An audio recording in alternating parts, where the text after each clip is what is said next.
Hello everyone, my name is Xiwen Liang. Today I'll be introducing the IMS house, also known as the Case Study House Number 8, a landmark mid-20th century modern architecture. I'll first introduce the architect and the site, then walk you through the building's design and interior. Finally, I will introduce the structure.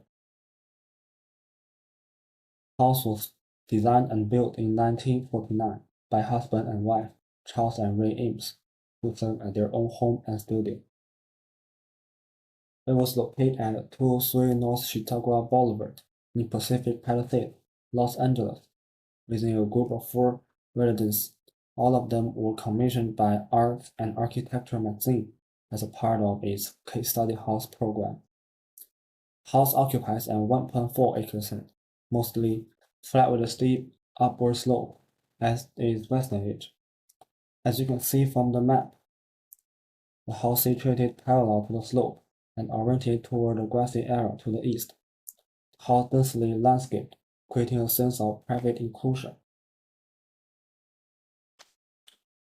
Originally, Charles Eames and Aaron Xiwen Liang designed another proposal in 1945 at Bridge House. As you can see from the sketch,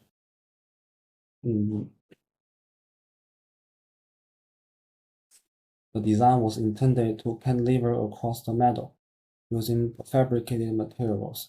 However, due to post-war steel shortage, construction was delayed until the late 1948. While they were waiting for delivery, Charles and Ray spent time on set, and where they had fallen in love with the meadow. This led them to redesign the house, to sit gently within the landscape rather than dominate it.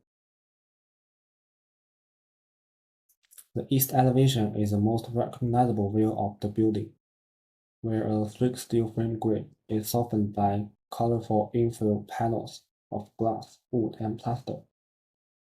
Steel frames and dividers are painted black, creating a strong geometric pattern. The image is showing all the materials that they have used. The plaster panels are painted black, white, beige, red, or blue.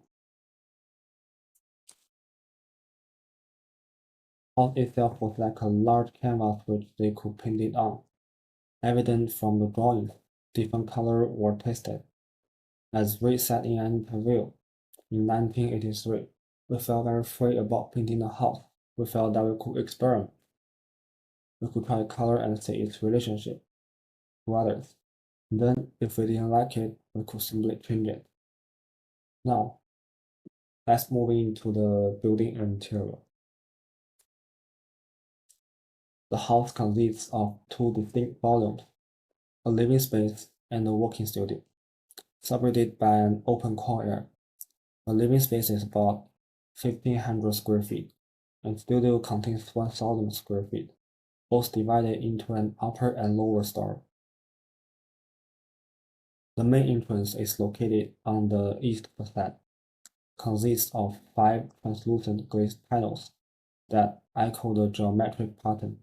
The small panels were highlighted in gold. A spiral steel staircase to the upper story is directly ahead, welded to the central metal post with plywood body on top. To the left of the main entrance, through a short hallway, opens into the double-height living room, occupies the entire southern portion of residence. The image is taken from the upper story.